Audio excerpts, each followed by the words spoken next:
Bonjour les amis turfistes, bienvenue sur la chaîne Nico Quintet Prono. On se retrouve avec grand plaisir pour les pronostics pour le dimanche 13 mars où on se rend sur l'hippodrome de Cagnes-sur-Mer. Nous aurons une course de groupe 1 international dotée de 200 000 €, un départ à l'autostart sur 1609 mètres avec 13 partants.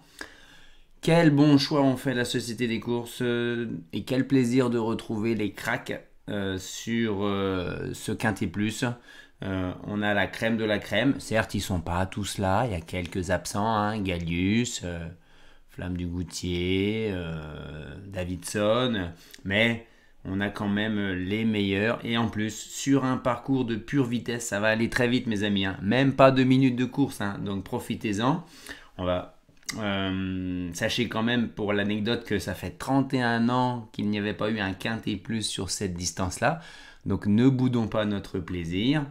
Et surtout, priorité au bon numéro. Attention, sur cet anneau canois, le premier virage après le départ à l'autostart arrive très très vite.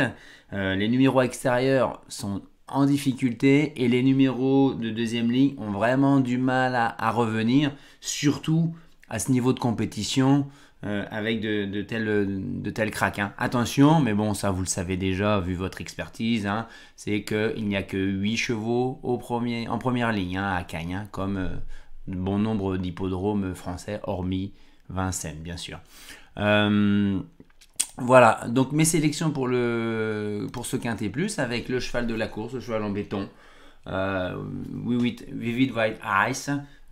J'ai rien inventé, franchement. Il est le détenant du titre, même triple détenant du titre, je crois.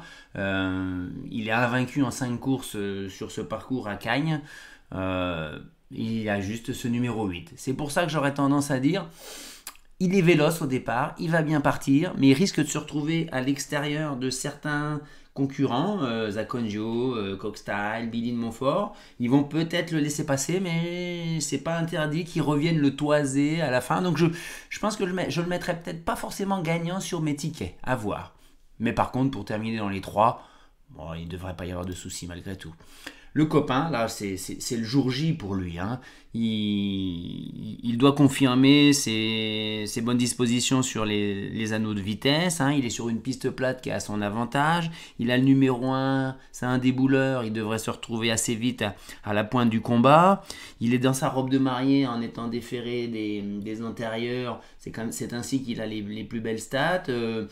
Il retrouve son driver Vecchione avec qui il s'entend à merveille. Donc c'est aujourd'hui où on pourrait espérer une complète réhabilitation de sa part. Ensuite, les outsiders, j'ai fait confiance pour leur dernière quasiment, aux deux mêmes mères courage, Billy de Montfort qui va faire sa course. Elle a un très très bon numéro, elle va vite partir, elle va trouver un bon dos. Est-ce qu'elle aura encore de l'énergie pour finir vite comme elle sait le faire à Cagnes? Je pense que dans le Quintet, c'est quand même une bonne chance.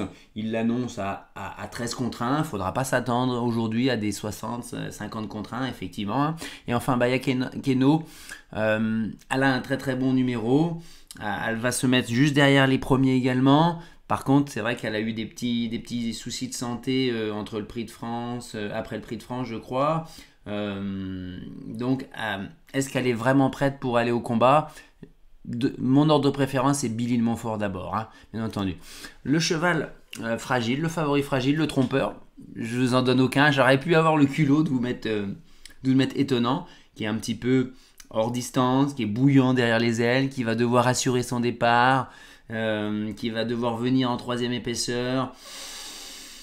Franchement, j'ai 2 gros doutes, mais j'ai dit je vais pas prendre trop de risques. Donc si vous le sentez, mettez-le. Il peut nous étonner comme il a déjà su le faire. Enfin, j'élimine là sans aucun souci Désir de Ban. Juste derrière, on peut avoir Dreamoko qui est vraiment un peu juste, je pense, avec seulement un seul parcours dans les jambes depuis octobre. Mais j'élimine officiellement, on va dire, Désir de Ban.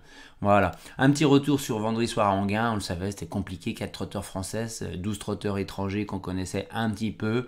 Bon, j'avais tenté un coup de poker en cheval en béton avec Biagio Jet. Il il finit quatrième, tout près. C'est bon, on n'était pas loin franchement. Hein. Ensuite, Blue Ice Bar, alors lui, il a survolé les débats, hein, il me fait plaisir, hein, 6 contre 1. News Express, lui, il avait plus d'essence dans le dernier tournant, donc une erreur. Baco del Ronco, je le sentais un peu fragile. Et puis il a réussi à sortir du piège de son numéro 1, il a très bon fini, deuxième, bon, rien à dire. Les fantômes finissent 10e, par contre le 13 était pas loin de rentrer dans la combinaison du quintet. Voilà les amis, on se retrouve demain à 13h pour voir les cotes, étudier les masses d'enjeux à partir des chiffres de PMU point de vente et éventuellement les derniers bruits de sabots et pour un cheval de dernière minute éventuellement. Mais je ne crois pas à de grosses surprises demain, il ne faudra pas étendre trop nos combinaisons de jeu parce qu'il faut rentrer dans notre argent. Merci d'avoir regardé Nico Quintet Prono, n'hésitez pas à liker cette vidéo si elle vous a plu, un petit pouce bleu et vous abonner pour le prochain pronostic sur un quintet plus de trop. Bye bye.